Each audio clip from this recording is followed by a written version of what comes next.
The talks are over, the handshake's done, and the delegations have stepped out of the room. We're talking about Iran and the United States meeting today in Muscat, Oman. But after the meeting, silence. No joint statement. No breakthrough. No headline. Senior officials just concluded a second round of indirect talks, with Oman acting as mediator. Iran was represented by Abbas Araghchi, while the U.S. side was led by Steve Witkoff. So what came out of the talks? Officially, nothing. No announcements. No agreements. The problem is trust. Neither side believes the other is negotiating in good faith. Still, both sides clearly outlined what they are willing to discuss. Washington wants Iran to roll back its nuclear program and limit its ballistic missiles. Dialogue lowers the temperature, but have they stepped back from the brink? In the recent Oman talks, the word indirect was crucial. Representatives were not sitting face to face. Instead, Oman's foreign minister acted as a mediator, carrying messages between the two sides. At one point, talks were paused as both sides contacted their capitals to recalibrate their red lines. So what are the specific demands? Washington's list is broad and sweeping. The U.S. wants Iran to freeze its nuclear program and limit the range of its ballistic missiles. Officials argue any deal must also address Iran's regional support for militants and its human rights record. Complete lack of trust remains the biggest hurdle. As tensions remain high, the world watches to see if these indirect messages can prevent a wider conflict.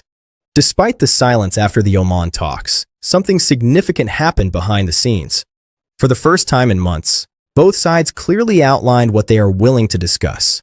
While no agreements were signed, this clarity alone lowers the regional temperature, even if only slightly.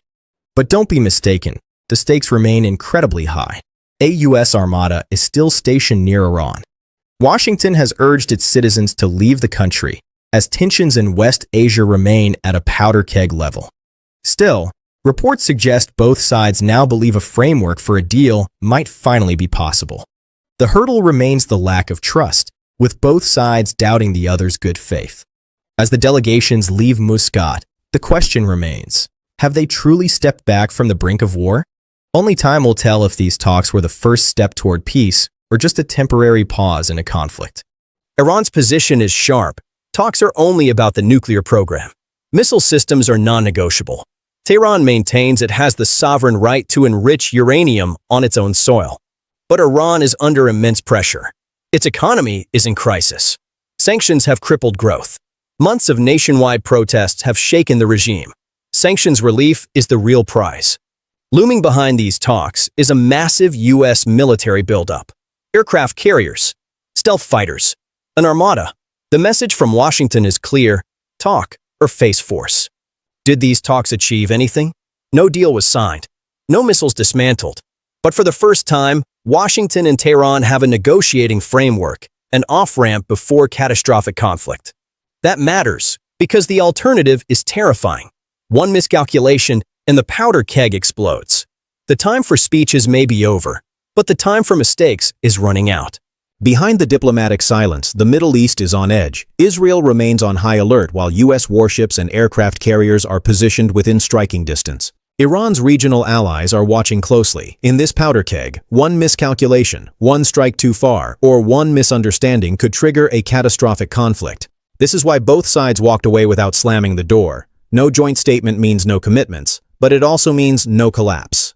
For now. This is diplomacy at its rawest, talks backed by tanks and dialogue shadowed by drones. The temperature has dropped, but the weapons are still loaded. Coming up next, he led a liberation war and became the face of a new nation.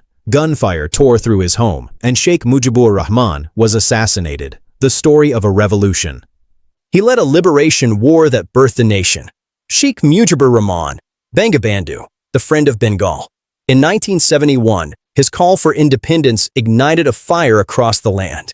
He became the face of a new Bangladesh, a symbol of hope against oppression. But rebuilding a war-torn nation was immense, power concentrated, and enemies gathered in the shadows. Then came the darkest night, August 15, 1975. Before dawn, silence was shattered by gunfire. Soldiers stormed his home. The father of the nation was assassinated. The story of a revolution, a ruler, and a nation changed forever. His legacy remains etched in history, a tragic hero who gave his life for the country he built.